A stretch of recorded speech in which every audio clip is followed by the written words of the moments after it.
Hey everyone, Coach Powers here, and today I want to explore the idea that resistance is suffering. Resistance is suffering. Let's call this a meditation on letting go.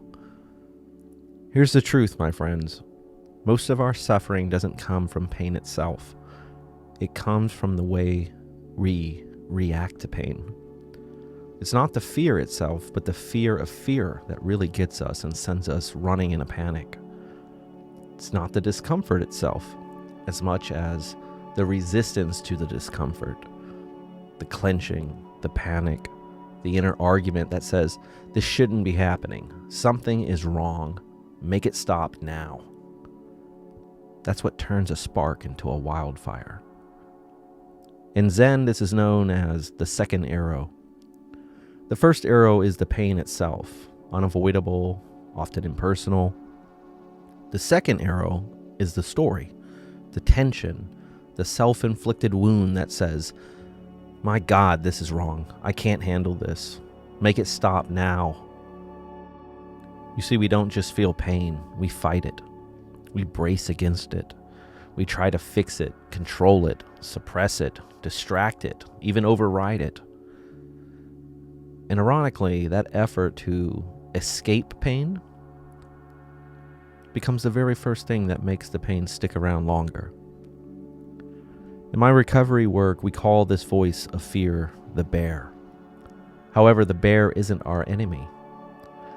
He isn't out to hurt us. Rather, he wants to protect us. The bear is actually more scared than we are.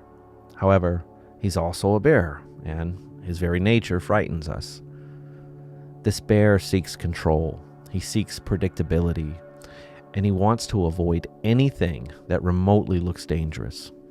Of course, control is an illusion. Alan Watts once said, "Muddy water is best cleared by leaving it alone." What a simple truth, but how many of us live the exact opposite way? We treat our inner experience like a mess to be scrubbed clean. We treat our nervous system like a malfunctioning machine. We treat anxiety like a fire to be smothered, and sadness like a weed to be pulled, and discomfort like an intruder to be thrown out. But muddy water doesn't clear by stirring it harder. It clears when we stop meddling. Stillness settles the silt. Acceptance clarifies the chaos. The moment we stop trying to control the storm, we realize it's already passing. From a physiological standpoint, resistance is tension, literal muscular contraction. The nervous system responds to our inner resistance by staying activated. It keeps pumping adrenaline, cortisol, and vigilance into the body because it senses a threat that we haven't yet allowed. Think of it like this. Every time you say, this can't be here, your brain hears, I'm in danger. And so it stays alert. It stays tense, which makes all the symptoms much worse. And this increases our resistance even more, which keeps the cycle going.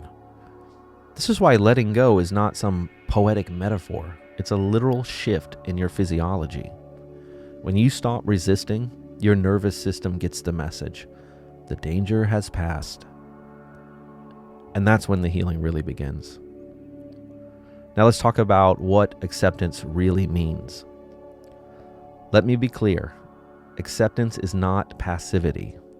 It doesn't mean you give up or roll over or decide to live in pain forever. You don't just accept being damaged for life. True acceptance means you stop bracing. You stop running. You stop trying to force the moment to be something different than it is. Acceptance is presence. It's meeting what is with softness instead of struggle. It's choosing to breathe into the tension rather than white-knuckling your way out of it.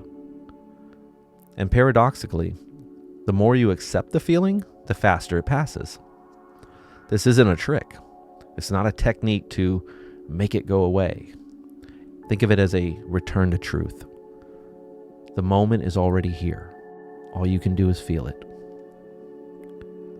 Last, let's explore the practice of non-resistance. So how do you practice this? Well, we start small. When discomfort arises, whether it's fear, grief, anxiety, or physical tension, don't ask how to get rid of it. Ask how to make room for it. Can I breathe with this feeling instead of tightening around it? Can I let it unfold in its own time like a passing wave?